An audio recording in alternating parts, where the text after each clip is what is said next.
All right. So live on the YouTube, and we'll wait for folks to jump in. Sherwin, you're going to have to keep him Oh entertained yeah, for a Rusty's moment got while I to do the do old all Twitter the deal. connecting all the things. Yeah. So Jay, I had mentioned that we had a kind of a funny exchange, so we're going to put that in there and just that. I just thought that was kind of funny. The last time I saw you at our favorite watering hole. Yes, our favorite watering hole. So we'll mix that in there a little bit, and then you're certainly always welcome at any time to introduce a topic.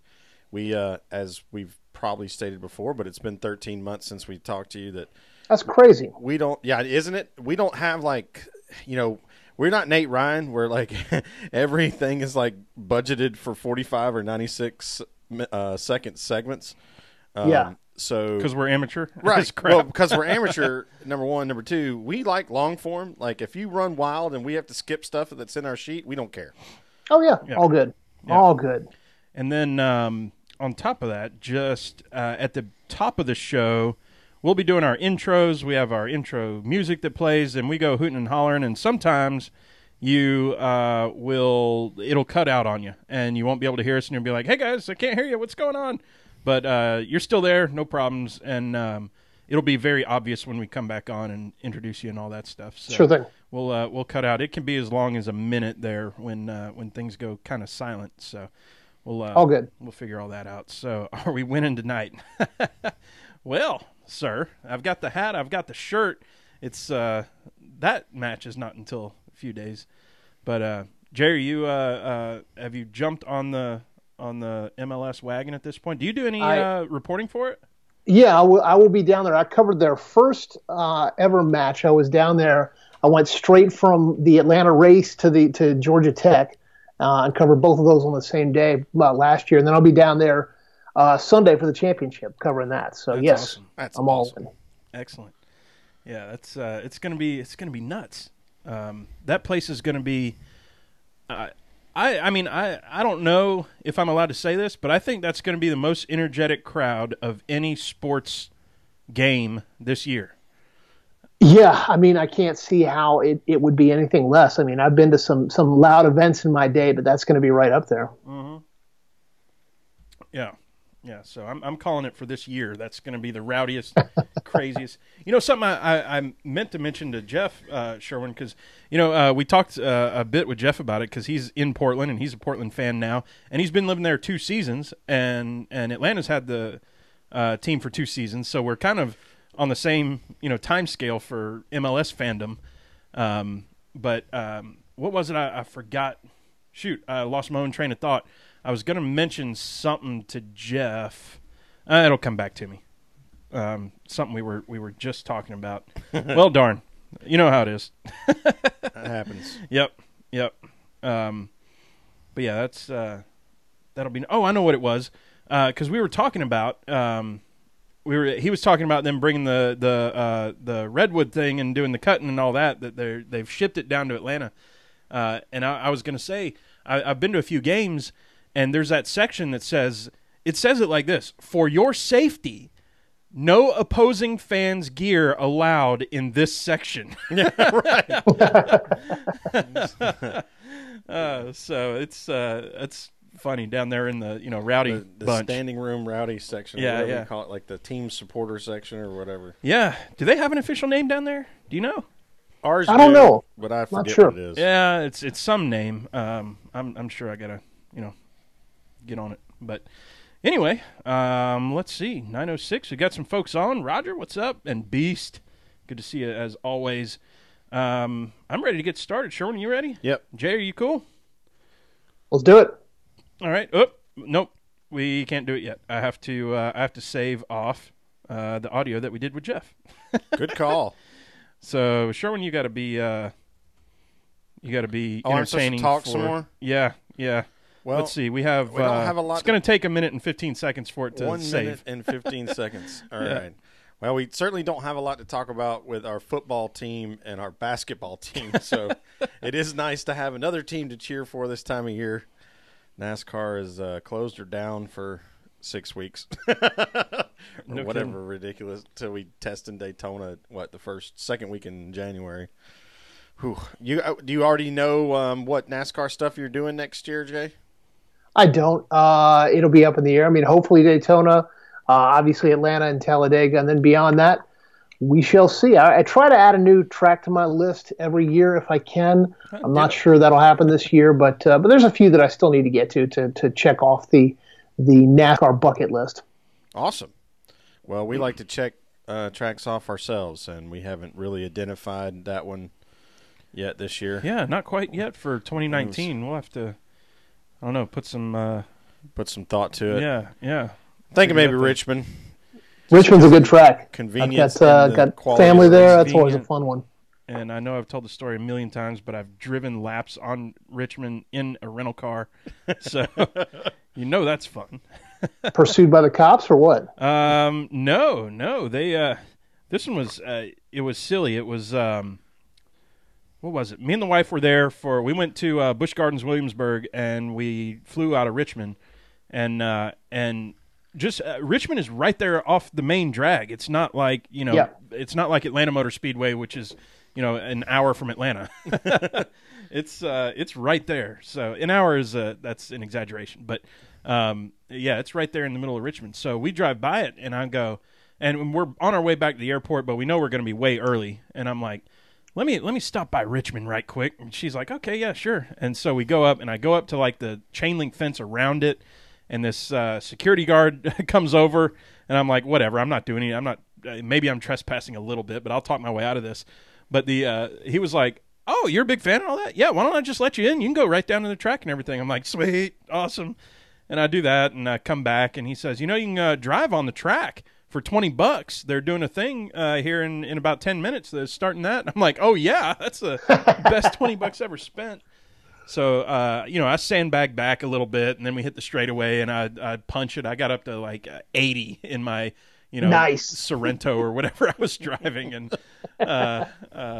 my wife took video of it, and I didn't know she was taking video, and I'm screaming NASCAR, like I'm doing all that. It's a really funny video. I hope it's still on her phone or whatever it is. I'll share it at some point, but that's good stuff. That was just me. There was no, I'm not yucking it up for the camera or anything because I didn't even know I was playing. So, all right. I think I've done. Oh, nope. I pressed exit instead of don't exit. Okay. I think we are good to go there. All right. Now we're ready. Sherwin, you ready? Yep. Jay, you ready? Let's do it. Let's do this. Here we go. Recording now.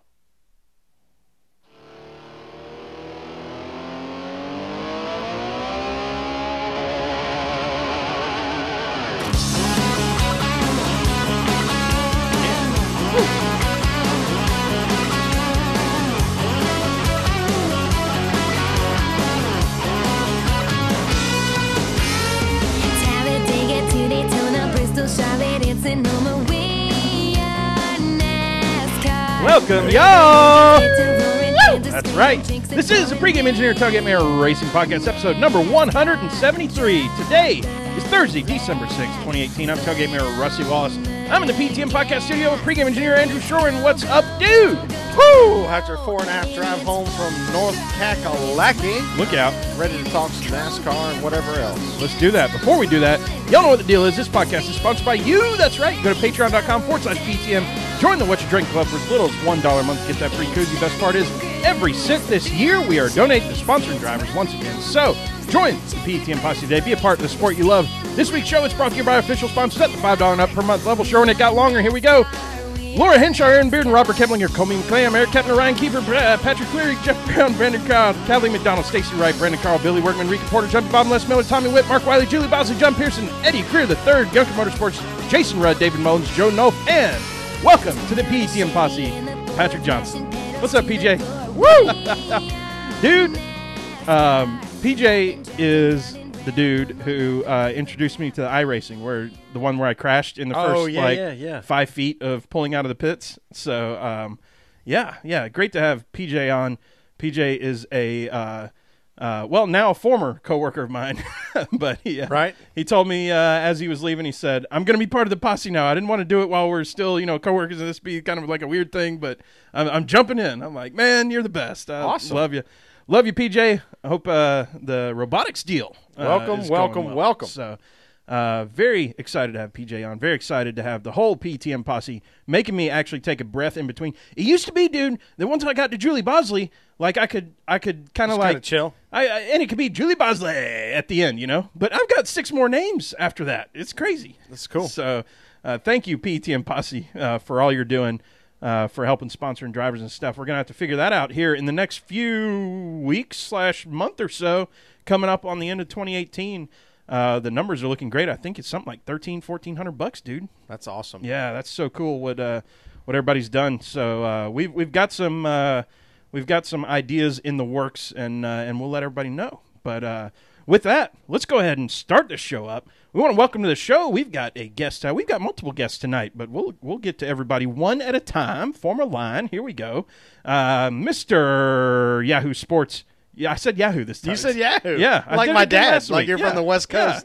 Yeah. Yahoo Sports senior writer, covering just about every sport and definitely everything Atlanta sports. He's in his sophomore or master's appearance on the PTM podcast. Second time. First time in, what did we say, 13 months? That's crazy. Yeah. Can't believe it's been that long. On Twitter, at Jay Busbee. It's Mr. Jay Busbee. What's up, Jay? What's going on, boys? How's everyone doing? We are doing awesome. I think we said it. It's been over a year since we last had you on the show. But you and Sherwin kind of, you're an Atlanta guy, and you and Sherwin have sort of run into each other a few times. Sherwin, you said you had a funny little anecdote on perhaps the last time y'all ran into each other at the local watering hole. Yeah, well, so I was walking out, and I saw Jay, because now I recognize who he is, and I thought we had made eye contact, but maybe we didn't. So I kind of walked a little bit over closer and was kind of like waving my arms or something. And I was like, well, I'm not leaving here without shaking his hand, because he's clearly there with some friends. I can see everybody's got a beer, and I'm like, I'm just going to walk over and shake his hand. And Jay can fill in the rest. Yeah, well, it was just, we're both a couple of indigents is what it is, And we all just, like drinking beers, and we were having I was having a Friday afternoon beer drinking I won't say contest, because we were all winners there. We're all winners when we drink beer. But yes, it was good to see Sherwin stop by and see the crew. But it was funny because it's one of those things where you're out and you catch somebody's eye, but then you're not quite sure if it's who they think they are, and then you look again and they've looked away. But it was a fun little dance. But yes, always good to see you, my man. Well, I made a habit lately of like changing my facial hair up a lot, so I'm sure I threw Jay off, because he always kind of looks the same. And I've gone from that woolly mammoth to like only mustache to like somewhere in between.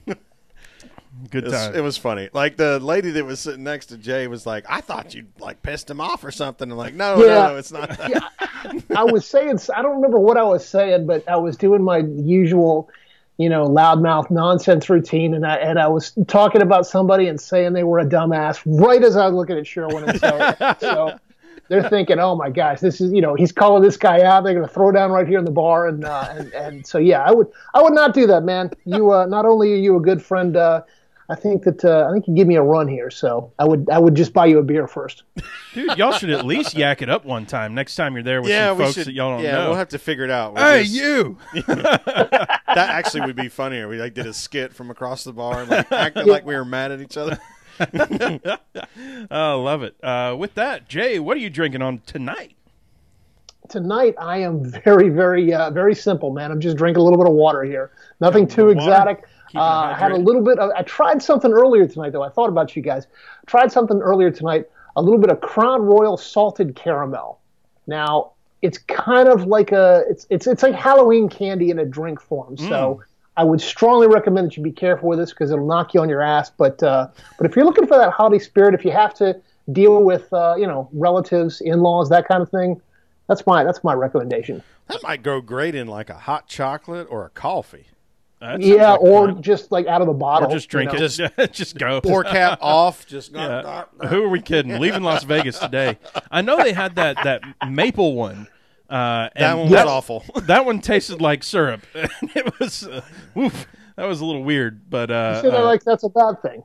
Yeah, it's a Canada thing. Yeah, it's right. Super Troopers. Oh goodness. Well, let's jump right into what's going on the silly season. We're going to tear it down. If Rusty can actually turn the volume up on the mixer here, breaking fourth wall and everything. There it goes. That's what we do here. Y'all know the story. So let's start with first period. We got a lot of questions from folks, so it's really cool to me to kind of integrate those into what's going on the report card here. So we'll just kind of do that, roll through it. It's silly season. We're having fun. You never know what's going to happen, what we're going to talk about. But this one, no surprise what we're going to talk about, and no surprise in the garage. I would say some good news, if you will. Kurt to the one car, and tying that in at EG3 Fast Eddie. Sends us a question saying... Has his own podcast, by the way. Awesome. With Kurt officially with Ganassi, A, who will win the most races next season, Kurt or Kyle Larson? And B, does Kurt now do the double again, Indy 500 and Coke 600? So, Jay, your thoughts there? Yeah, Kyle Larson, he's so good. And I think that he's going to be, if I had to pick one of the two, I would go with him. Kurt seems to be... you hate to say someone's on the downslope of their career, but there is a point at which, whether it's reflexes, whether you just decide, you know what, I've kind of had enough of this, you start to move a little bit further back in the pack. I think Kurt is getting to that point. I don't think he's ever gotten his due as a driver. I think his personality has always sort of outshone his skills on the track. But he's hit all the big spots. He's gotten the Daytona win. He's got obviously the championship. Mm-hmm. And I don't see him being quite the level of competitiveness that he needs to hold off a guy like Kyle Larson. And I forgot the other question. What was the other one? Does he do the double again? Oh yes, the double.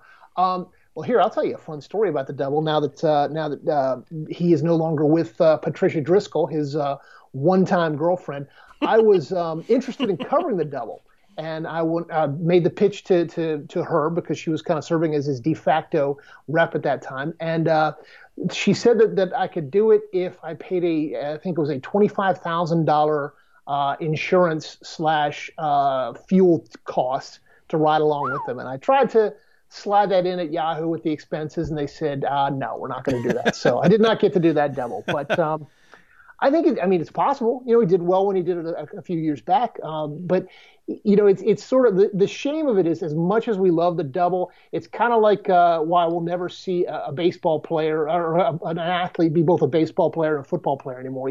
If you've got that investment, you want to hold on to it. You want to keep that investment in-house, and you don't want to possibly lose that investment one way or another to another racing series. So, it could happen. I would like to see it happen, but I'm not sure that we're going to see a whole lot of that going forward. I'd like to see that expense report, by the way. $200 for the hotel room, $3.50 for Big Mac, and $25,000 for gas. Yeah, in a private jet. That's it. I just slid it in there. It was a really expensive hamburger, guys. Seriously. Well, I couldn't possibly disagree with you there in terms of team investment, especially signing a new driver. I guess maybe what I'm looking forward to is not necessarily the double as much as maybe when Kurt says or Chip says or NASCAR says Kurt's not a cup-level driver anymore, which – I can't believe would happen anytime soon. To Jay's point, that the guy is definitely underrated as a driver, despite the fact that all his competitors say he's the best wheelman in the garage. I think what this does set up, though, is for things like the 24 hours of Daytona, the 12 hours of Sebring, all the other things that Chip Ganassi is mixed up in. Yes, and I was just reading just prior to all this. Sure, when I told you I kind of do my research and stuff. And Chip was saying, we're open to look at options. So there's the openness to look at that. I don't know that there's any greater chance with him being at Ganassi to do the double than there was at SHR. I mean, Tony is, the Indy guy, Yeah. Well, so if he's not doing it with SHR, probably not doing it with Ganassi unless there's, something I don't know about. There's a lot I don't know. I think the racing for a well-funded Cup team and running the Indy 500 is probably not a thing anymore. Yeah. Kurt was able to do it because he was not really under significant contract with a Cup team when he did it. Yeah. I mean, was that his first year at SHR when Gene was like fully funding the car? He didn't even have the Monster yet, I don't think. And they were like, well, let's get as much exposure as we can. And they did. Yeah, I mean, it was something like that. It was a strange sort of situation, but, and he comes in, and what's amazing is he comes in and he wins rookie of the race there, and he what did he end up finishing? It was really high, wasn't it? Wasn't it like number 6 or something? I was going to say sixth. We were all going to say 6, so we're there. We're all there. We're on it. So yeah, screw it. He finished 6. We'll say that. But, what this reminds me of is I always wonder what would happen if they brought back something like the IROC series, where you just bring a bunch of drivers together from all different disciplines, stick them in the same car and see what happens. I always loved that idea, and I never got the hate for it. And I would love to see a series where you get guys from Formula One, guys from IndyCar, guys from NASCAR, the stunt driver from the Fast and Furious movies. Yeah. Throw them all in these cars and see what happens. And I never quite got the hate for that, but I'd love to see it. Well, I think the problem was with that is there used to be a tremendous amount of funding behind who was going to build those cars, and that it was always, despite the fact that they awarded a championship, Mark Martin is the man. I think he won 3 or 4 of them. Yeah. That because it was an exhibition style race, it just wasn't getting the attention that it needed from TV outlets. By the time they said it's probably done. I loved IROC. Crown Royal actually took all their money and put it on Kurt Busch's car, which later became Jamie McMurray's car. Right. And that's around the time that ended. I loved IROC, especially because I raced at Atlanta. But then again, I mean, you're taking all these disciplines and putting them on a 1.5-mile NASCAR track. Who do you think's going to win? But it was cool because, it would be before he came to NASCAR for a little bit, Travis Pastrana would be there, and all these and so indie guys and everything else. I can't name them all off the top of my head. Well, but I was thinking of 2 wheels, and it would be Rock. It would be Rockman now, but like it was Ricky. It would have been Ricky Carmichael before. Yes, exactly. Just to bring all those disciplines together. Yeah, the UFC of racing here. Pretty much. Oh, yeah. Oh, absolutely. And then make them race on motorcycles, man. Make them race on everything. Make them race go-karts. Make it a whole competition, man. Yeah, run legends around the bull ring at Atlanta. 10 races, all different disciplines. Who's going to come out on top? Exactly. One of them's a foot race. One of them's a little scooter race. Yeah, I mean, that's just the Festival of Speed, Atlanta. Let's do it. I was going to say Tony would do well, but now that we're in today's Atlanta, those little like battery powered pay with your app on your phone race. The birds and like full contact like razor scooter race. Like motorized razor scooter. Tell you wouldn't watch this. You'd have to be able to enter it into your phone at the same time. When it runs out of gas, when it runs out of juice, you'd have to be able to enter it on the run in your phone into the app. Full pit cruise. Oh yeah, well a pit stop would be like you've got to plug one of them in and then like get another one and then like hit the app again to activate it. Oh man, I mean I'm all for this. You got to hire an Uber. That's going to be one of the races. See how fast an Uber gets there. Get a shopping cart. Like at the Target. There's always one shopping cart that's way down at the far end of the parking lot. Get a whole series of shopping carts out there. I mean, we got something here, boys. I think we're onto something. I think we're onto something. Entertainment value very high. Yeah. If you want to say racing is a dying sport, implement this one time and watch the millions of viewers and the fist fights over who's going to have the better scooter. Man. You get to wear boxing gloves and like one of those little protective helmet things. It's like you can hit guys as you go by. Oh, absolutely. I just meant in the fan. And then you got to bring in a couple of guest stars. Bring in Terrell Owens. He'll do anything. You can bring him in, and then somebody that's promoting some sorry ass Fox show. They'll get on there and they'll just get smoked, and you'll be good to go. Yeah. I would get unruly drunk before every one of those races too, and just fight anyone who isn't rooting for my guy. Oh yeah. Well, I think they're sequential. I think they're sequential. I think you started. This is like 24 hours of crazy ass racing. We're not going to do this over the course of 10 days, man. We're going to do it all at once. It's like the Fear Factor meets NASCAR / all other racing series. Hosted by Joe Rogan, nonetheless. Get Joe Rogan to do the announcing. Deep into the ditch there. Let's go second period. Not surprising news either, but I would say this is on sort of the bad news side. Moffitt out in with his current team. Obviously, Hittori. Yeah, somebody's going to. They needed a funded driver. Yeah. I mean, they were open about this. I felt like this is, and that's why it's not surprising or anything. Yeah, there's nothing there. But let's go to Mick Rose at GoDucks42_Mick says NASCAR just hired Deloitte to audit teams to possibly implement a team spending cap. Do you see this working? And I think they are very much on the right track with this. I'm wondering if this is like a Jim France thing or something going on there, or RTA. I don't know who all is involved in all this, but I think this is a very good move, auditing in this respect. Yeah, sometimes you think of the auditors and like, oh, the Bobs are coming in to fire everybody, but no, this one is, this is one of those good audits. It's like, yeah, there's some stuff that we've talked about many times that's messed up in the finances of this sport, and to bring some folks in to try to level set, and someone like Deloitte. I mean, Deloitte, they have a big Atlanta presence, so we know many people who work with Deloitte, and I think it's a great thing to go ahead and do. Jay, what do you think?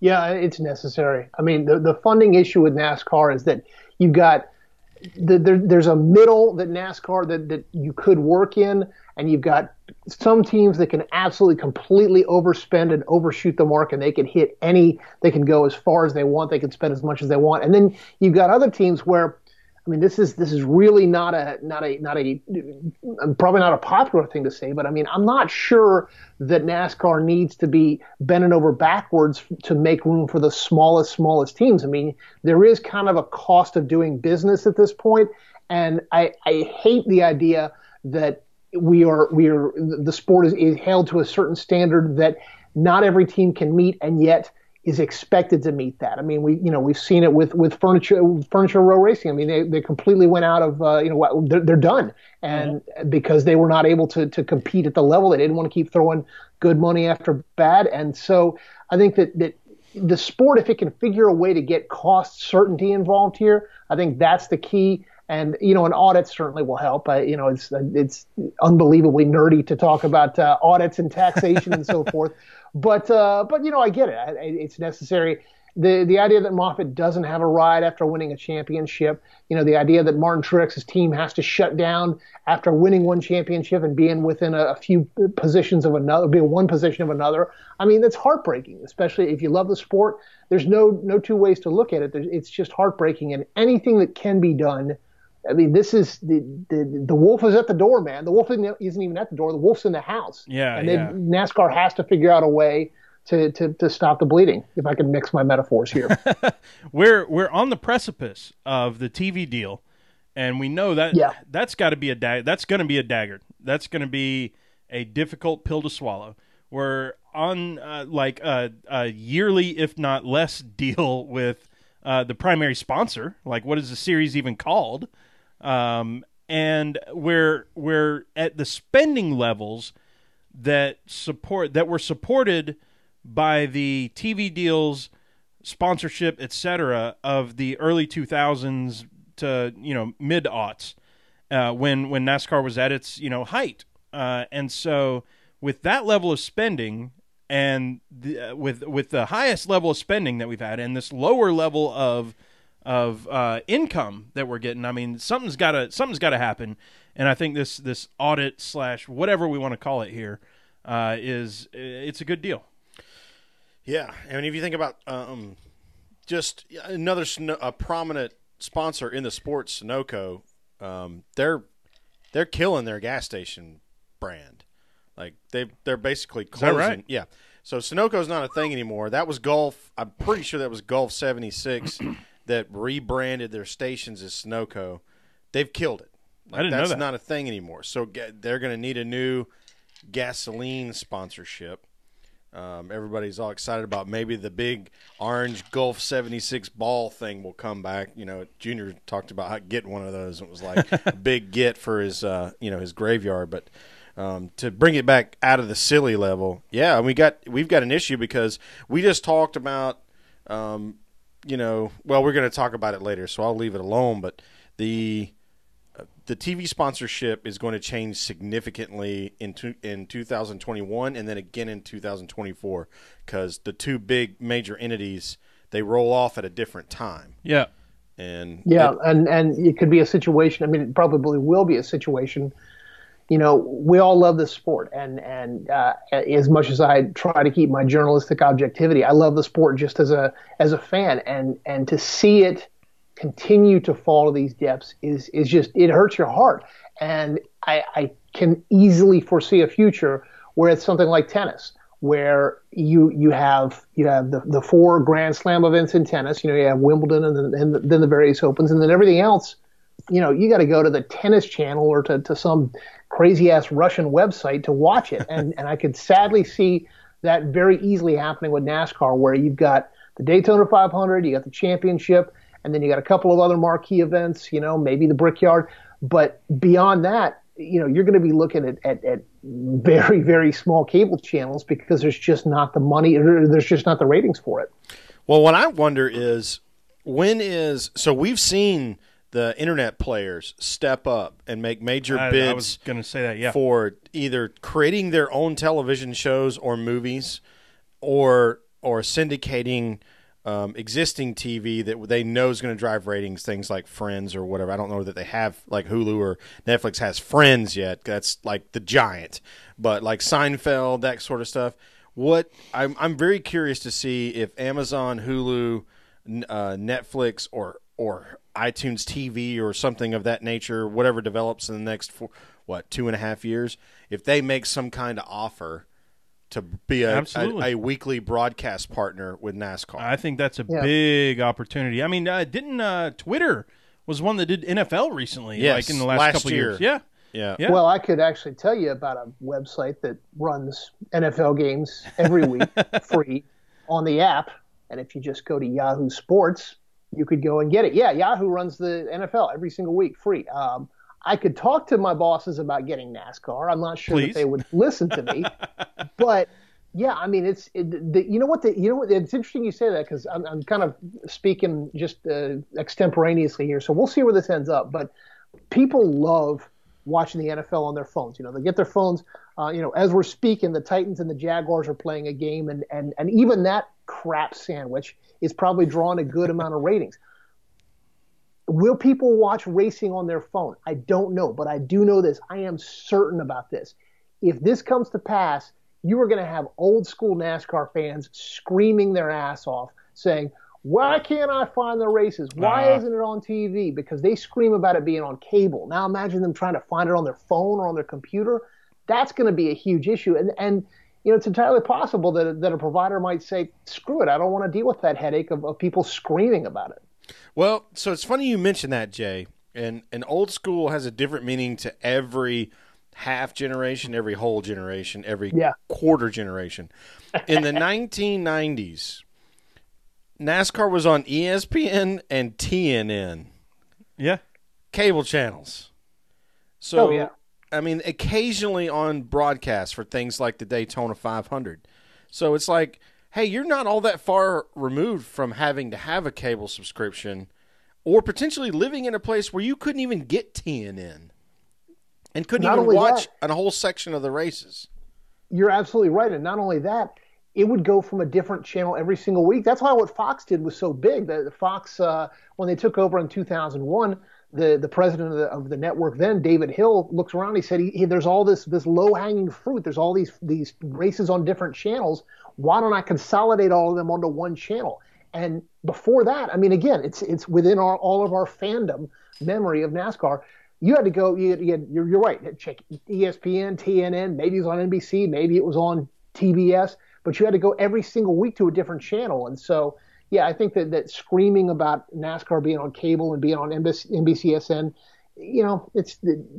we may not want to go down this path, because I really don't have a whole lot of patience for the constant complainers of days of past. I don't either, dude. And my grandmother, rest her soul, passed away last year. But she's a Jeff Gordon fan and had her iPad.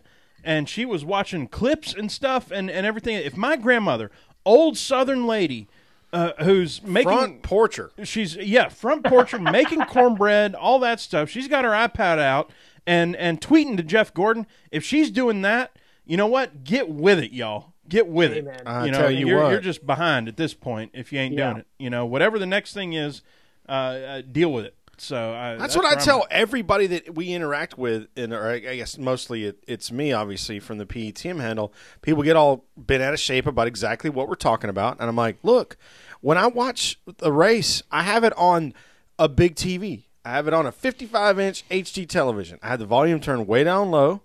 I have my laptop open in front of me. Yep. I have the scanner of whatever driver that I feel like listening to that day. I have that thing jacked to the nines because I think it's way cooler to hear team communication than it is to hear even Steve Letarte and Dale Jr. Love them on the television broadcast. I'd rather hear a team communication because you're going to hear something you otherwise never would have heard. And you got Twitter open. You can interact with all these people. Look, and this is not – all you need is an internet connection for this. I think it would actually be simplified if internet was the source for the television broadcast. It's all – you're already there? You already ate the eggs? I mean, the only thing that's different is I'm using a Comcast box to get the actual race on my TV, the TV feed. But, I mean, to Jay's point, his outlet that he works for – all I'd have to do is have another computer or a tablet hooked up to my television and an app, and I could be watching their feed on my television. Yeah. Let's move on to we'll go to the next one, Amateur NASCAR Fan, at Amateur NASCAR Fan. That sounds like all of us, right? I'm an amateur NASCAR fan. We're all... I want to know can you make money being a pro NASCAR fan? If I could... What does it take to be that, right. I think? If I could, let me send my resume. I'm in. How many pro podcasts do we have to be on before we can be professional fan? He says, what's your view on a team like Front Row Motorsports adding a purchase ride from a competition standpoint, someone who wants to see quality racing, a health standpoint, wanting a full field, and a talent standpoint? Tift has 0 wins in any major racing division. Sherwin, let's start with you. Front Row Motorsports adding that purchase ride and with Tift in there. Well, so what I would say about this off the top is I think it's good. That means a viable charter is going to go used. Yes. I think that's more effective than them playing that lease game. Mm-hmm. I think it's more likely they will put a better product on the racetrack, and they have discussed for years that they really want to try to creep into the competitive space. Mm-hmm. Having won a couple of plate races, over the years, speaking directly to what the question is really getting at is it really a good thing for NASCAR for them to put a funded driver in a car that hasn't existed up until this point? We asked that. By the way, we asked that last week, didn't we? Because we were saying, is Tift a matter of, or what are his goals? Are we trying to be competitive here? Are we trying to run 20th, or where are we trying to be? Well, they do have to set the right goals because, I think top 30 in points would be like the very tip of the spear for them. We know that Front Row has run 3 cars in the past. Josh Wise has been in one of those cars. David Gilliland has been in one of those cars. They got Landon Castle and David Reagan now, obviously, but I don't think it's bad. I get why there's a little bit of the frumpiness about a funded driver getting in a car who's never really, given everybody the experience of, this guy won in trucks and then he won in Xfinity. Doesn't really have, he lost his Xfinity ride, but he had a chance at a Cup ride. Kind of it's kind of the Landon Castle thing. Mm-hmm. Landon Castle is obviously a very good driver. We don't know yet if Tift is a very good driver. He's young. He's got backing. Yeah. Jay, what do you think? Yeah, money talks, and that's the shame of it all is that it's if you've got money, if you've got that backing, if you can step into a ride, if you're fortunate enough to be bringing a ton of money with you, then you will leap over the pack. I mean, that's why people hated Danica Patrick so much. Is if you took her name away from her and you just said this is driver X, nothing spectacular. She was certainly one of the best drivers in the world, but relative to the rest of NASCAR, she was an average driver. But she brought in money, and that's the name of the game.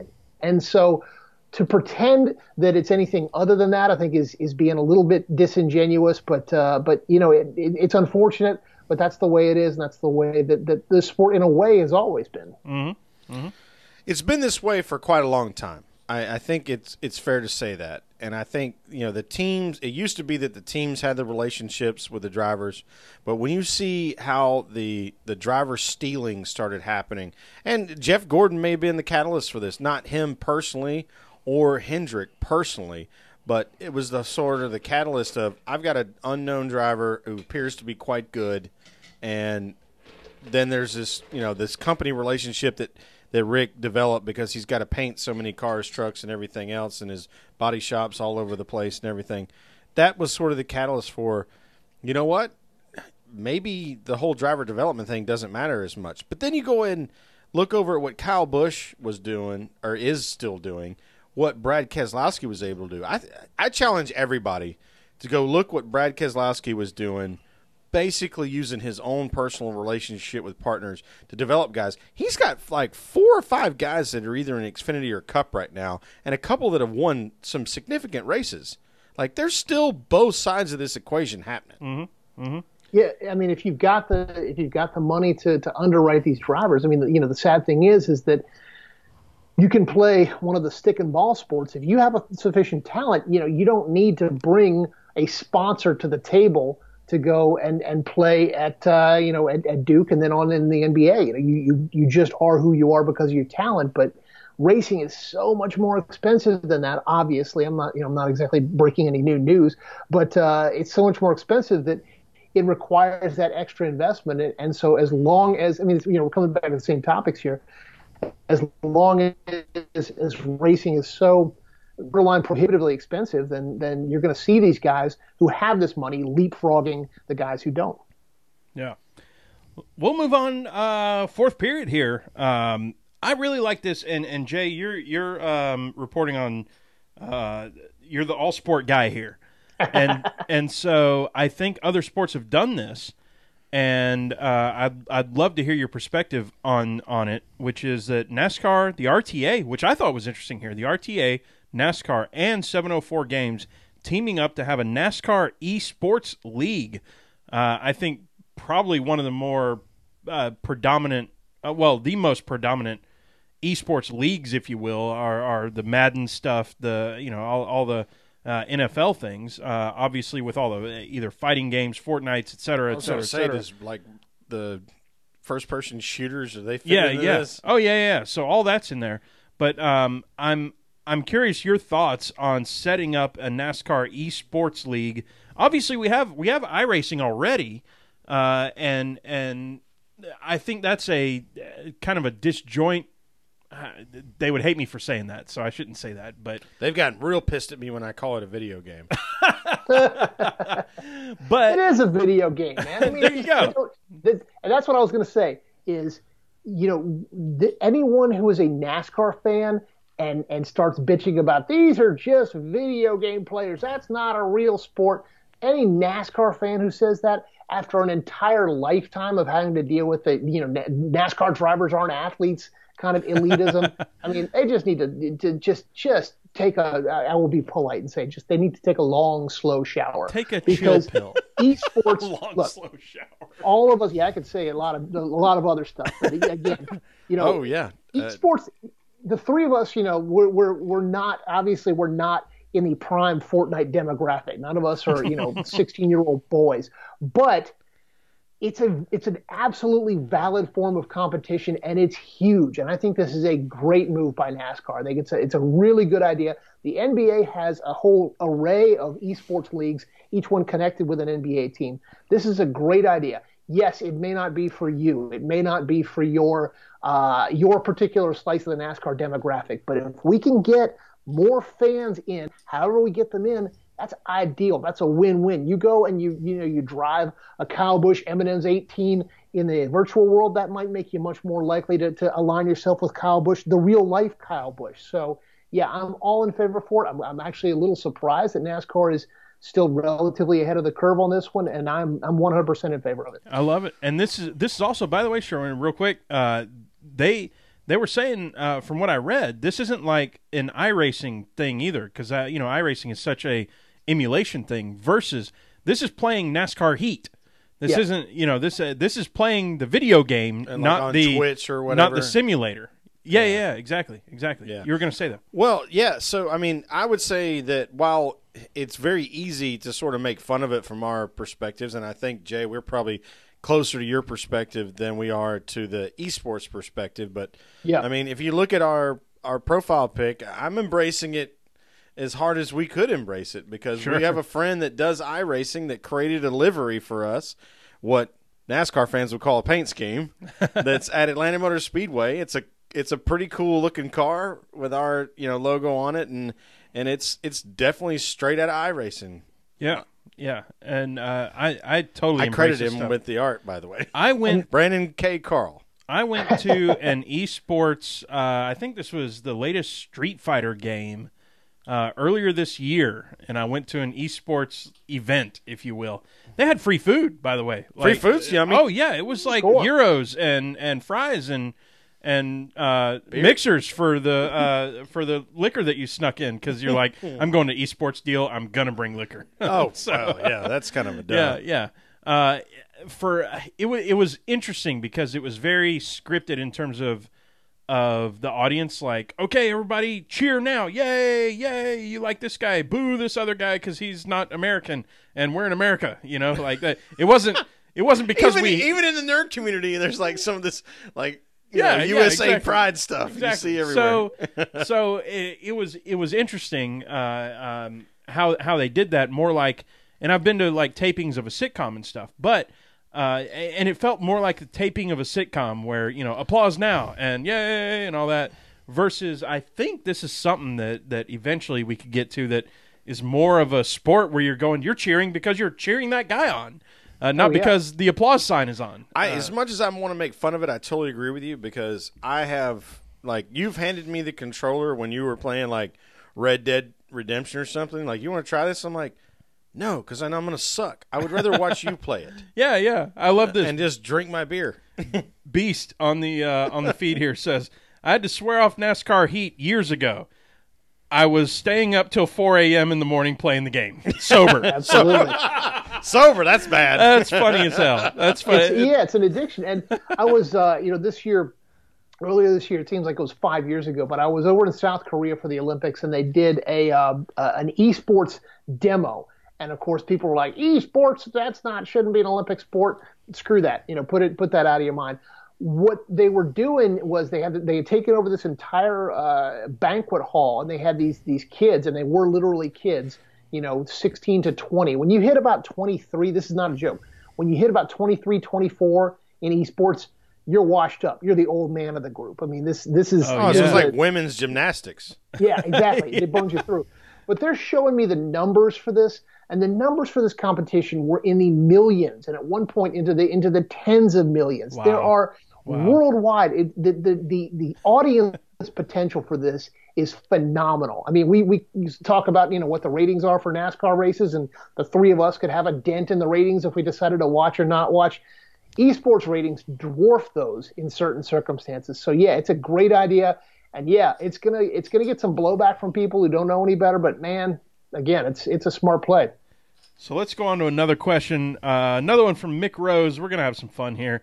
If you were a NASCAR team owner and all well, this kind of came in a little weird, but let's say and all the available numbers that are out there right now, what would you choose and why? I mean, Mick, don't let me have 69, and don't let me have to explain why I would choose 69. So growing up, by the way, my numbers when I was glad to have Greg Biffle across from me.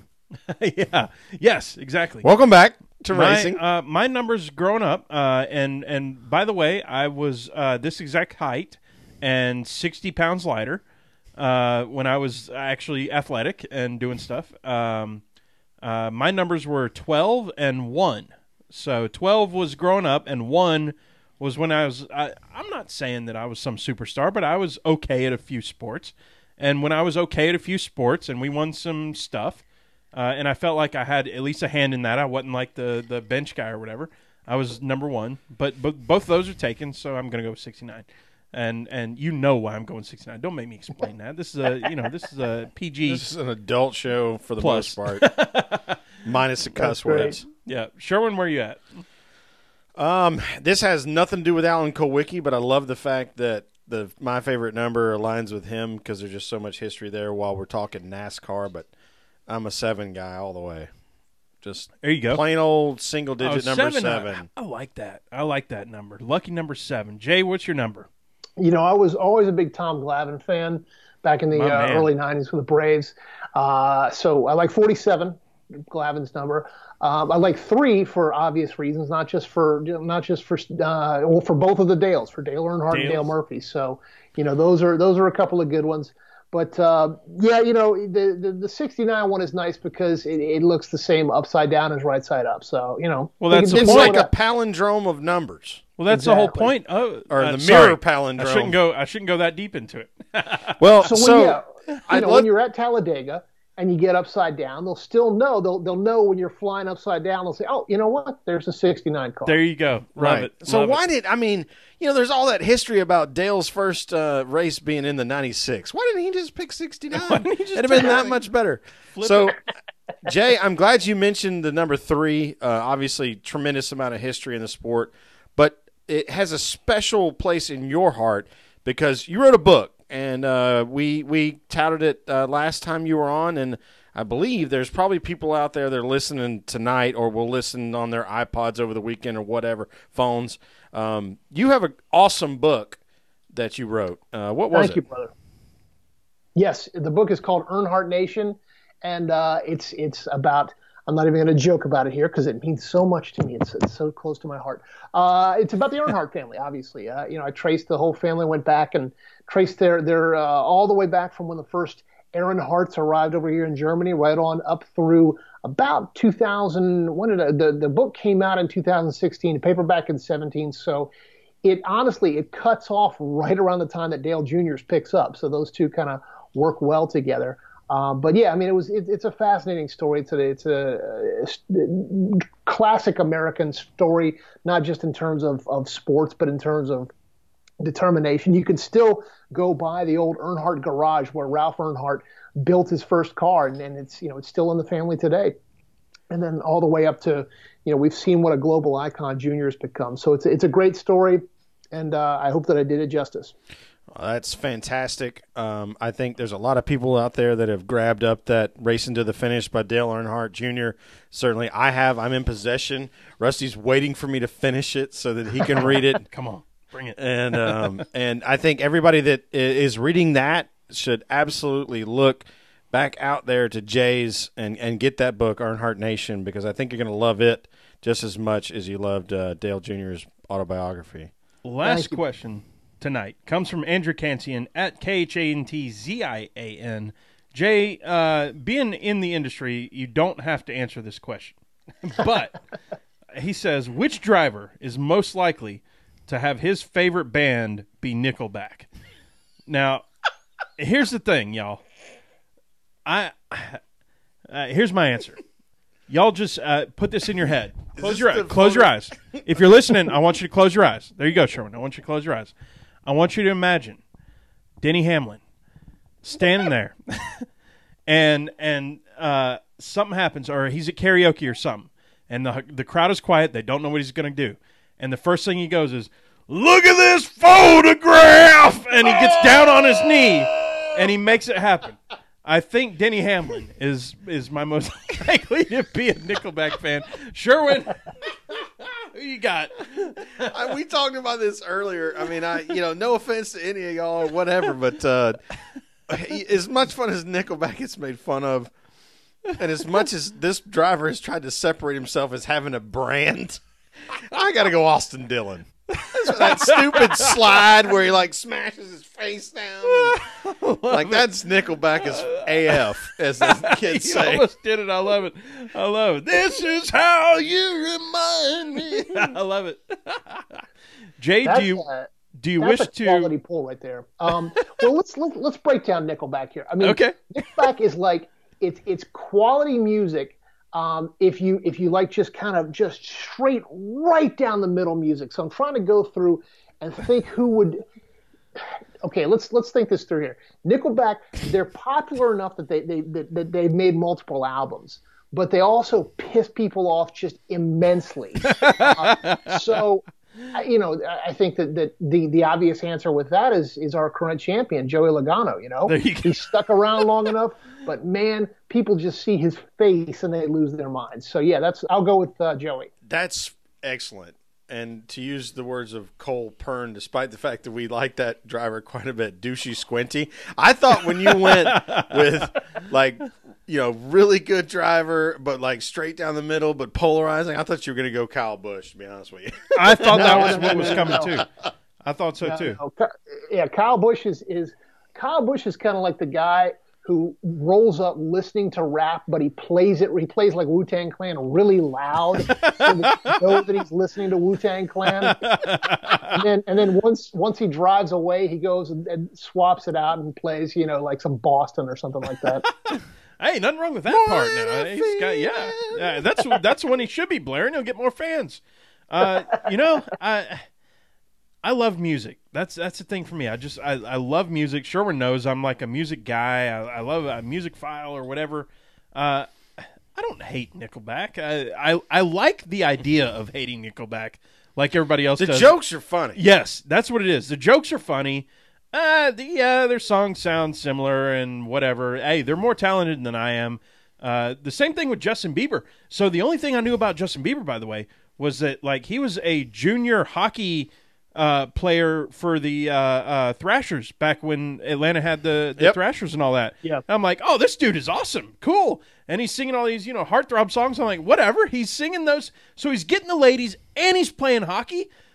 My man.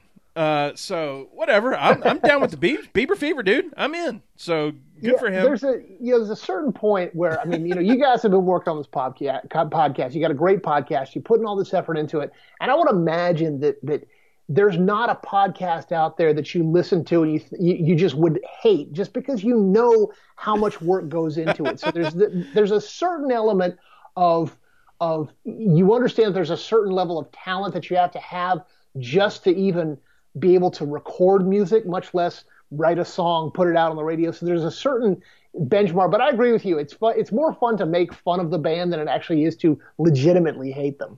I totally agree with you. And as someone who's been trying to teach themselves how to play the acoustic guitar for 6 years now. It's hard. Oh man, I was just playing tonight. It's out of reach. Otherwise, I'd pull it out and give you all a Monty Dutton style serenade here. Yeah, well, we'll have to talk behind the scenes, and you let me know what kind of guitar you're playing because I'm still playing a beater until I realize that I need to buy a better one. Yeah, get you a good Fender. You will be just fine. Jay, we have had an absolute blast. It's unfortunately time to we to close this dragged him thing out down. for an hour. We really this appreciate is so it. much fun. Love what you're doing. Y'all stick around. We've got a whole discussion with Jeff Gluck coming up. But hopefully Jeff Gluck, your kids haven't killed each other Gluck. yet.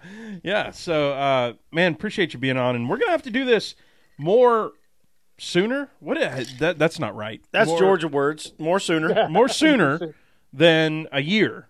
It's been or 13 months or whatever it is. This is a ton of fun. Love having you on, bud. And we'll catch you at the local watering hole for sure. Tell the people where they can find you. What's coming up next? Yeah, I'm not doing as much NASCAR. Actually, nobody's doing much NASCAR at the moment because it's all fairly quiet. But I'm on Twitter at JAYBUSBEE, and a lot of NFL right now. If you happen to be a fan of that particular sport. And I like writing about a lot of different sports. I like stories first and foremost. People ask me why NASCAR? Isn't it just cars going around in circles? I get the same crappy questions that we all get. Yeah.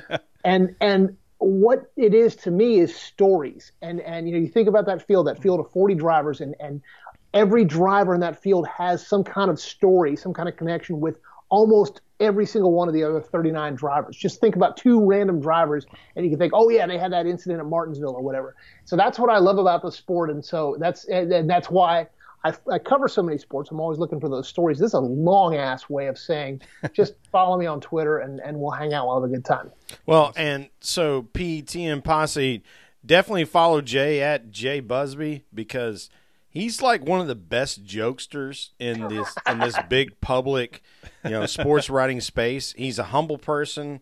He very much enjoys what he does. You can tell by his writing, but he's really, really funny.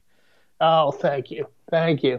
Yeah, I tried to be the kind of bitter NASCAR reporter that seems to be in vogue a few times, and it just didn't work out for me. So you and Jenna Fry are best friends, then, I'm guessing? Oh, crap. I love Jenna. I mean, that's a whole different topic. We could talk NASCAR journalism if you want. I think Jenna really gets a bad rap because she's a lot more vocal about things than I am, but about 99 times out of 100, I see where she's coming from, and I agree with her. It's a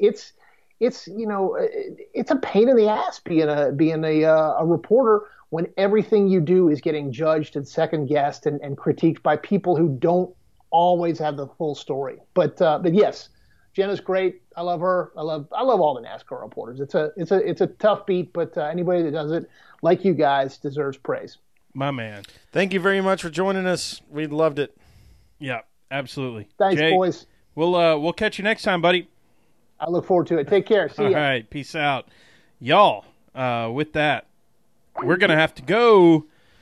We talked to Jeff Gluck earlier, Sherwin. We sure did. Yeah, we did. And we're gonna bring that right up and show you. And for those on the audio only, we'll bring that up and everything. But Jeff happens to be up in Portland, Oregon, where they have like kindergarten cop way of saying that's it. right, Oregon, where they have boys have penis, girls have vagina. Oh, that's right. Same, that was same movie. Absolutely, it was. You bring that up, I got to do that one. He's like, you're right. You are correct, sir.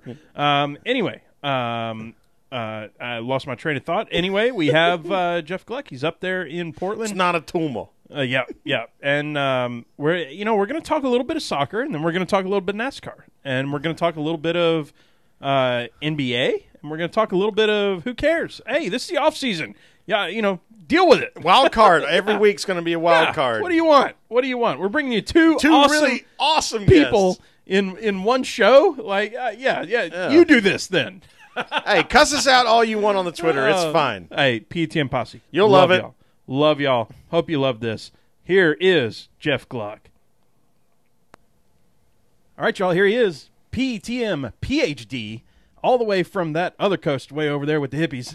We've got Mr. Jeff Gluck. What's up, Jeff? Am I working on my second degree now because I've already earned PhD? So, am I going back to school for, the start of another degree? This is like the postdoctorate resident. This is your residency. Yeah. Looking for not retainership, but tenure. Yeah. So you're getting to teach right now I'm a guest professor or something. Exactly. That's right. You're doing research, but you're also teaching 3 or 4 classes a week. Okay. It sounds kind of nice, really. Well, Jeff, Gluck can't see us now, but we can see him. And you can see him. I can see him. He does not see that I'm wearing both a Atlanta United hat and an Atlanta United shirt. We were joking, or we were talking just before we started live here that he's been in Portland for 2 MLS seasons, and we have had a soccer team for exactly 2 seasons also. So our MLS fandomship is pretty much the exact same. So pretty on par. And now we would spend the rest of the time, I could take a screenshot of Gluck right here, even so, just in case he hangs up on us, that it'll look like he's still listening. But I could sit here and try to give him a bunch of crap. But Sherwin, we've been Atlanta sports fans for 30 plus years. I think we know better, right? Absolutely. I know that I was aware of Atlanta sports probably at least 30 years ago. I know I've seen Dale Murphy play as an Atlanta Brave. Yes, sir. Number 2. Or 3. I'm an idiot. Yeah. 3. The Babe number. So I think it's super exciting. Jeff, I know that the Northeast Coast has been a great region for soccer for a long, long time. Northwest? Did I say northwest or east? I think you said northeast. Sorry, northwest. Distracted. Ad-libbing here, ladies and The gentlemen. hippies, dude. We talked about this. Yeah, the hippies. Well, yeah. So, I mean, the Timbers and Seattle Sounders have been like war enemies in soccer for 25 or 30 years. And Seattle just got, they got the money put together to get a team in the MLS probably, 8 years before Portland did. But Portland's tradition and their crowd and everything, they have that guy with the huge chainsaw. It cuts that big redwood tree like when they score a goal. It's so cool. And despite the fact that we've only had a team for 2 years, it feels like all the pomp and circumstances there in the Mercedes-Benz Stadium when the Atlanta United play. Yeah, yeah. Gluck, have you had a chance to go see Portland play at all or much, or what's that look like? Yeah, so I think I went to one game last year, and then I went to 3 games this year. Oh, man. It worked out more like there was more midweek ones that I was home for this year. So that was really good. I was just, you just kind of watch StubHub and see what tickets are. And then, they have like the standing room only, the Timbers Army stuff, which is a huge portion of the stadium. But we just shipped out the big, huge log and the big tree. Just arrived in Atlanta earlier today. So Timber Joey is there with the tree that they've been using all season. He's ready to cut it for if they happen to score a goal. I don't know if they're letting it inside the stadium or not, but I have seen though that I don't know a ton about your team. I know you guys have the MVP. Congrats on that. Yeah. And then we had last season's MVP. And so it seems like though that everybody thought New York was going to make it from the East, and you guys upset them, and you have like this electric, crazy atmosphere there in the dome. So it's going to be tough. I think you guys are definitely the favorites. We weren't supposed to really make it this far at all. I think we were like the 5 seed or something. But we have Portland. There's only 2 pro sports teams in Portland. You got the Blazers and the Timbers, and so everybody in town talks about those 2 teams. It's not like we have a football team here or a baseball team or hockey. And I don't think that the Hawks and the Blazers are going to be meeting in the NBA Finals anytime soon. So this is our one chance to go up against each other. I hope it'll be a good game, but I think you guys are going to pull it out. Well, we'll see. I mean, I certainly hope it's exciting. I hope for all the fans that are going to be there and watching on TV that they'll see a good product. I mean, like a 3-2 kind of game would feel probably pretty good. And I'm sure the MLS would be excited about that. For a home team win, of course. No. Well, yeah. Well, tell me the location and coordinates of that log right now, and I'll make sure it gets to the stadium. I hope it's in there. That would be cool. Oh, yeah. I'm just messing. Here's the crazy thing, Jeff, is there's going to be 76,000 people at a soccer game, a professional American soccer league losing their minds. Yeah. Standing the whole time. Nobody's going to sit. That's great. Yeah. So there's. Whoever thought that Atlanta would be a soccer town? I mean, I guess maybe I'm wrong, but I never really thought, Atlanta soccer hotbed. But it seems like they've super really embraced it. The images of from that New York game that they had there, with just everybody going nuts, and I zoomed in and I was like, wait a minute, they actually opened the upper deck for that, because even in Seattle, I noticed a lot of their games when they play at the Seahawks stadium, they don't open the upper deck. So, they fill the lower bowl and it's sold out. But I was like, man, Atlanta must be really into it if they're going to open the entire thing and they're selling it out and all that stuff. So that's pretty impressive. I mean, the Timbers sell out here every game, but that's it's a converted baseball stadium. So it's 22,000 people. So it's not really the same level. You know what I mean? So it's Atlanta, man. That's cool. They hit the nail on the head, and Arthur Blank, I'm sure, had a ton to do with sniffing that out. Between the huge, there's a very large Hispanic population here, and they bring a lot of the soccer culture. On top of that, the Atlanta suburbs, which are enormous, it's like LA suburbs. I mean, just the amount of suburbs around Atlanta are very top notch in terms of soccer players and producing soccer players that go on further. So it's a big thing there too. So they really and putting it all in the new dome, so it's the easiest and cheapest way to go see something in the most state of the art facility probably on Earth today until the next one gets built. But it's all the pieces fell into the right place. We hope it's something that can be certainly long term like that. Well, and I think too, like I feel like MLS does a lot right. Whether it's excuse me, ticket prices or sort of like the accessibility of bringing people in, bringing kids in. They really have a big tie into the youth stuff, and from what I can tell, like I don't think MLS for the most part is making money yet, but they're still sort of investing in it. So you feel like it's on the rise. They're getting more like international players who are sort of at the tail end of their career coming over here to give it a try. So it feels like it's on the right path. It's going up. So it's cool. I mean, the more big markets they can get like that and build fan bases, I mean, it's only going to keep getting better. Yeah, 100%. I mean, everybody have a sip. Have a little sip. Jeff, we haven't asked you yet. What you drinking on tonight? Well, I'm coughing here, choking because I forgot to bring anything in here with me. But we're about to go to the Trailblazers game, and it's going to be my daughter's first time at any sort of sporting event. So we got the big earphones, and so I'm thinking that maybe I'll be able to relax and have a beer once we get to the game. But getting there, I'm going to be a little bit stressed out. Like sometimes we can go and we can get to somewhere like a coffee shop, and she's fine, she's good, no problems. Other times we try to go somewhere and it's like, meltdown. She can't stop crying, or she'll blow out, or puke or something. And we're like, oh God, what a nightmare. We got to get back home. So the Trailblazers tonight are playing the worst team in the NBA, the Phoenix Suns. The tickets were dirt cheap, like $6 each on StubHub.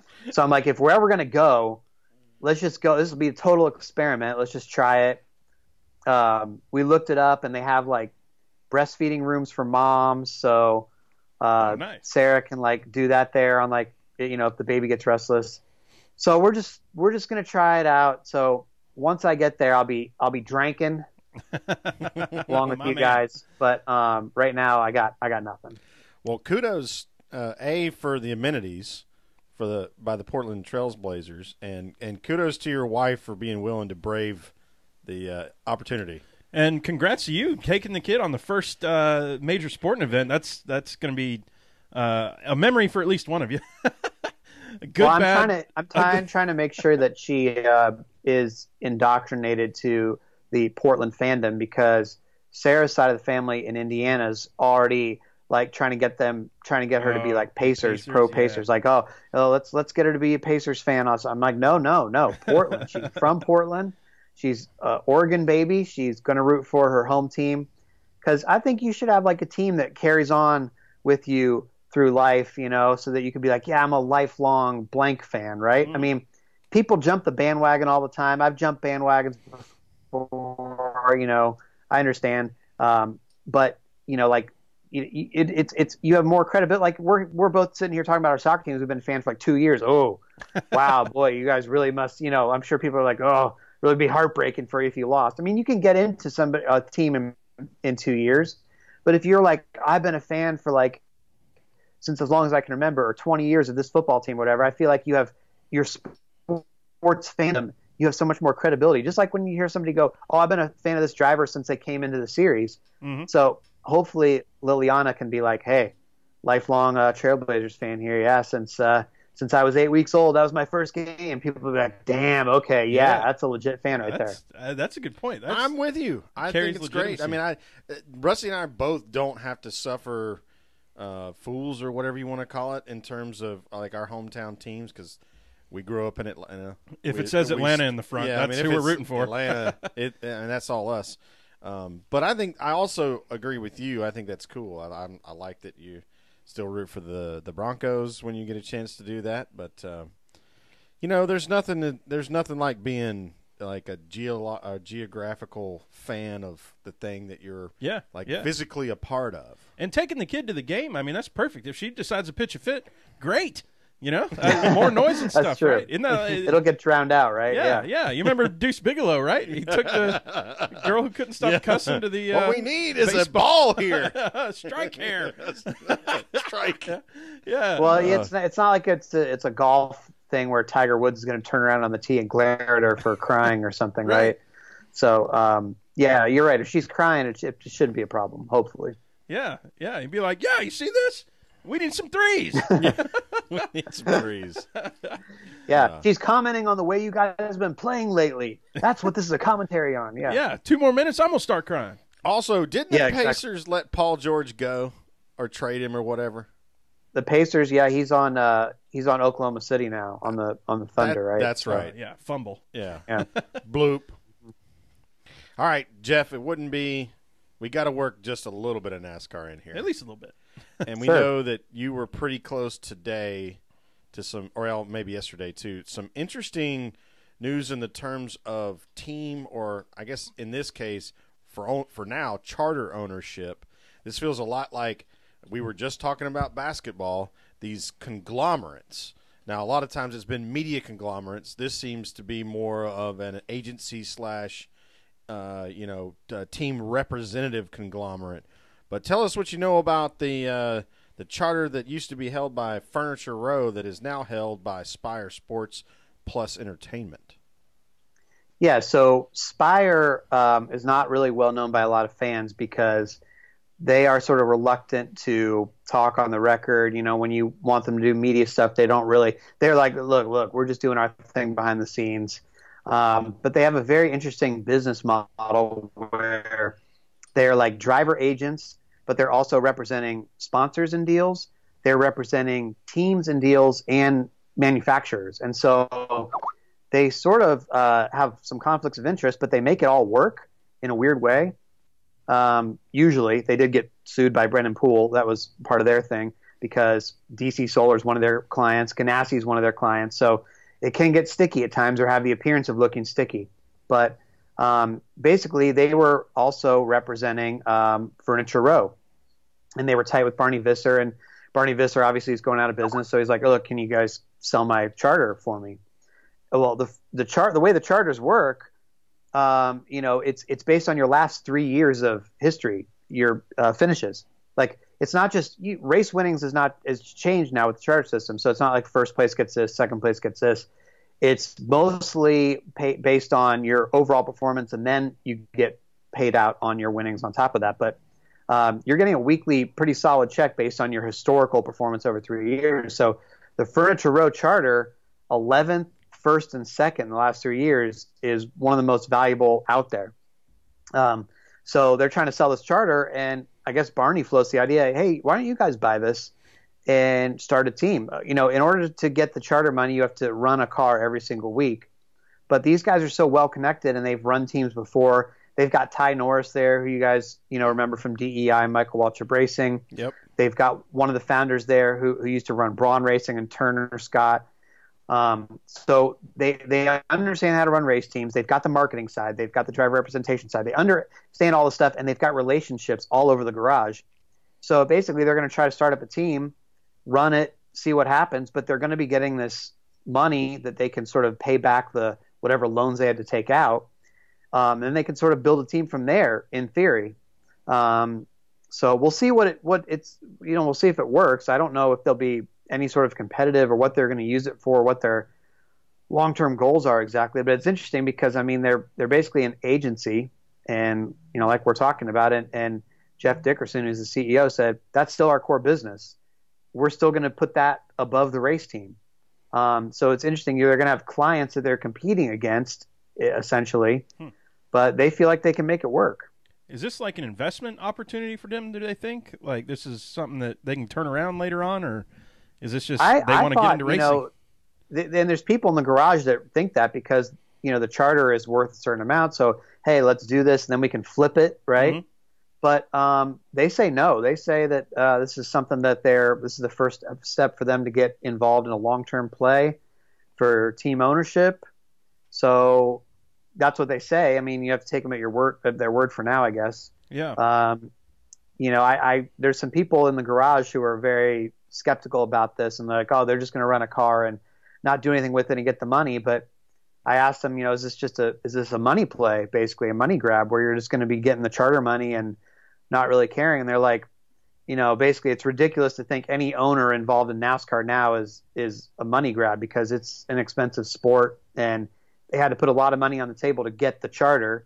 It's not like Barney's just like, hey, take the charter. I mean, he sold it to him at what the market value was believed to be. So, we'll see. We'll see what happens. But it's interesting that, they are super tight with Ganassi. They're tight with Hendrick. They're tight with Toyota. All these different sponsors. Kyle Larson is one of their drivers. So it's just kind of like all over the garage, they have these relationships, and now they're going to sort of be intertwined. So Sherwin and I were talking, it was either last episode or episode before that, regarding Furniture Row, that we couldn't think off the top of our heads after having a couple soda pops that we couldn't think of any other teams that had a sponsorship name in the team. From it's normally RCR and JGR and Hendrick and it's CGR, names. All of everything that we're talking about.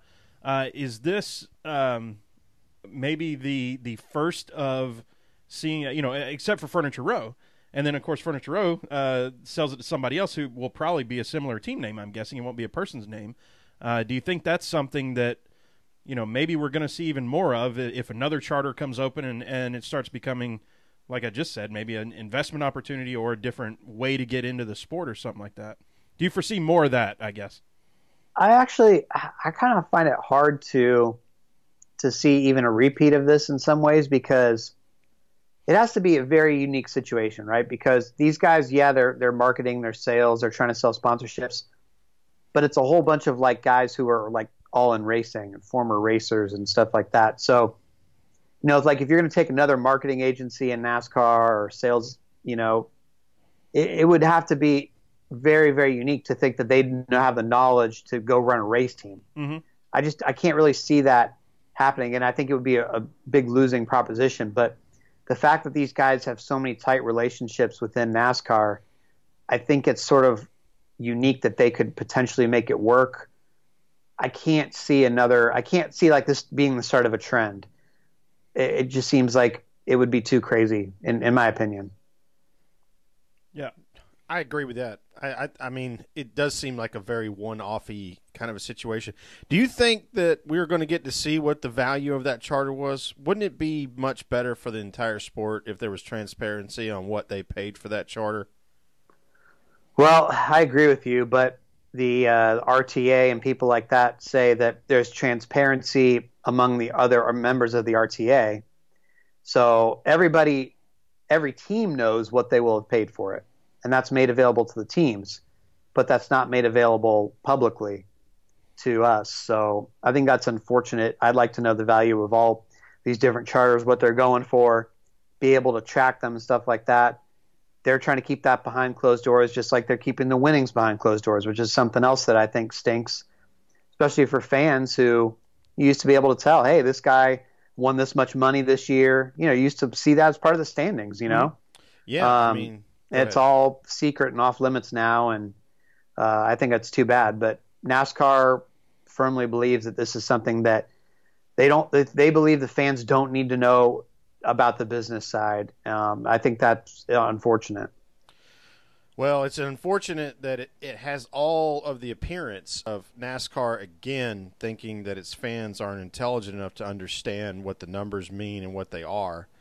Mm-hmm. And at the individual level, maybe they are. Maybe they've done bell curve research enough to understand to think that. But the NFL, the second most profitable sports entity in the world behind the EPL, has no problem disclosing who's making what and how much teams are allowed to spend. Every major sport, and they may have to. I don't know how it all.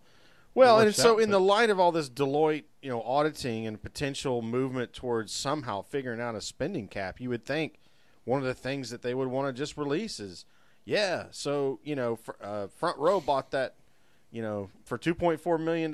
They bought a charter and fire sale amount of equipment to start their third car. Why wouldn't we want to know that okay, maybe Spire had to spend $11 million to get furniture rows. Charter. I'm surprised that it can be kept under that kind of seal. Somebody's going to leak it. Yeah, somebody's going to tell Gluck.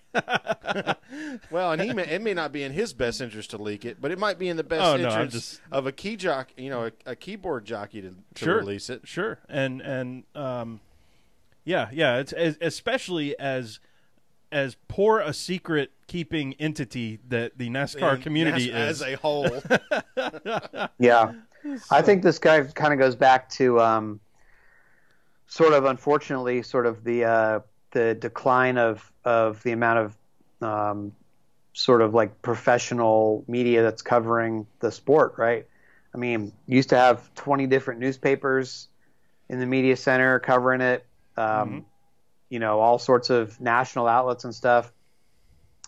You don't have enough people who are out there building sources and digging and competing for scoops and stuff anymore. And so you don't have as many people leaking stuff. There's not many people to leak it to. That's the point. Yeah. So unfortunately, I think that's one of those side effects of all that. Yeah. No doubt. Have you, speaking of, poking sore spots, have you talked to Bob yet? Oh yeah, I've talked to him. I'm trying to keep him in the sport. I'm trying to tell him that he needs to stick around, that everybody needs him, that please don't leave. But we'll see what offers he gets out there. I'm sure he's going to be sort of a hot commodity, and I think he has some time to decide. So yeah. Yeah. I'm thinking Bob Pockers from JeffGluck.com. Hey, I keep ringing that. I'd love that, but he's going to get a lot better offers than that. So maybe if everything falls through for him, then he could somehow team up with me. But I don't think he's. I have a feeling that if anybody is smart in NASCAR or sports, otherwise, I mean, they got to look at a guy like that with work ethic and be like, this guy could really kill it for us. And anybody with deep pockets to throw at that, I mean, why wouldn't you go after somebody like that? So, I mean, if he's in a bind and he doesn't have anything else, let's go, Bob. I mean, he knows it's out there, but he's going to be fine, I think. Well, I certainly hope so. But I tell you what, some kind of Bob and Jeff collab, like online newspaper NASCAR /podcast would be there you go pretty awesome. There you go. Now that it'd be a blast, man. It'd be a blast. We used to be coworkers at NASCAR scene, so I mean, we've worked together before without killing each other. But I just don't foresee, if you've got big name national making you offers, which I mean, maybe I'm being overly optimistic, but I think Bob's not going to have any problem with people giving him offers. I don't think he's gonna have to like apply somewhere. His reputation is good, so I just don't think that it's gonna be like, man, Jeff, you know what? I really couldn't find anything, so all right, let's do this. Yeah. I mean, sure, I can wish that for Christmas, but I don't think so. Well, at least we can be hopeful that maybe he now can get released from the gag order that ESPN seems to have on their talent. I mean, we can get. Oh yeah, for doing other podcasts and stuff. Yeah, we can get Nate Ryan from NBC, but we can't get Bob from ESPN. So maybe this is strict on that. Yeah, yeah, or maybe that's what his excuse was. Oh, maybe he hates us. And he's fair. Like, I can't believe these guys are back in the race. Yeah. No, he's. No, you said it. Yeah, Bob will be fine. Are we going to be fine? I'm not fine yet. Yeah, that's the bigger question. I think that's a bigger question because there's so much information that he presents that I still don't think even today that I'm grasping everything that we would lose if he's not on the beat. He's just so detail oriented and he's such a grinder. I've literally been standing there when a crew chief has walked up to him, like prominent crew chief, and been like, "Hey Bob, this just happened. Does this mean we have to start in the back?" And, like, man, Bob, everybody knows that Bob knows all. Like, he's the guy that he has it all up here. So if you lose that and you're losing a valuable resource, not just for fans, but for the media, everybody. So. Let's hope and him coming to all the tweet ups and everything. And I think Sherwin was the first to do this. And then I emulated it every time I saw Bob, and I would just walk up, and you don't have to say, you don't have to offer up anything. Hey, Bob, how's it going? Oh, it's going good. What's the story today, Bob? And I mean, you're going to get something juicy, something unique, all that. I love that perspective. Yeah, no, it's true. I mean, you always, every time somebody says, "Hey, what's going on today, Bob?" or "What do you know?" Like, he actually tells you some information. You're like, "Oh, hadn't heard that." It's not like, "Nah, not much." Like, he's like, "Oh, well, it seems like this might be happening or something." You're like, "Oh, is it?" So, yeah, he's pretty well connected. Yeah, I felt like when the first time I did it that it was really more of an opportunity for humor. Right. Then he's like, "Well, I found this out." And yeah. Oh, Dale Jr.'s retiring. He told me prepared just to now. give a scoop. Wait, what? Yeah. So, well, Jeff, we're running up on time with you here for the half hour that we've planned out, and you have a Trailblazers game to get ready for and study up on, and get the kid all buttoned up. We're gonna try to leave here and get there with plenty of time, but who knows? I mean, this might be one of those ones where we're leaving at halftime. Maybe we'll stay the whole game. I don't know, but I'll be documenting it. I'm gonna tweet about it on my Instagram, I think, so people can either share in my misery or enjoy the experience. So, I don't know. Hopefully it'll be fun. I'm just excited to get out of the apartment. Yeah. Oh, for sure. Well, I'll root for the Blazers for you, and I'll root harder for you. How about that? Thanks. Yeah. Thank you. I appreciate and have that beer, please. Yes. I hope so. I hope I have time to have it. Yeah. All right. Well, good luck on Saturday. I'm sure we'll be tweeting each other about it. Absolutely. We'll catch you next time. Thanks for coming on, making some time for us here. You got it. #RCTID, Rose City till I die. That's awesome. Right on. Jeff Gluck, ladies and gentlemen. Thanks, Jeff. Woo! See ya. Y'all, thank you once again for joining the PTM Posse, joining the PTM podcast. This has been an absolute blast tonight, Sherwin. Well, for a post-race season ending, this has been great. To have two of these awesome guys that are willing to give us this kind of time lets you know how cool the racing community really is. And we say that all the time, but we mean it because it's real. Yep. So with that, Sherwin, let's go ahead and close this thing down. You know what the deal is. Y'all can follow us. Here comes Sidney Lett. You can follow us at PTM Podcast on the Twitter, PTMpodcast.com. As always, Rusty Wallace here at Tailgate Mayor. And pregame engineer on the Twitter. And Andrew L. Sherwin on the Instagram. We also are PTM Podcast on the Instagram as well, and email. And we have the website and all that cool stuff, iTunes. Give us a rating and a review. That would be awesome. Subscribe on YouTube if you want to get comment, and subscribe. Notifications. It's good times, y'all. Thank you so much for joining. If you listen this far, we appreciate y'all. PTM Posse, you're the best. We'll talk to y'all next week. We're still here, as it turns out. We owe it to everyone who's PTM Posse and all the patrons and everybody else. Thank you so much. We'll see you next time. Woo!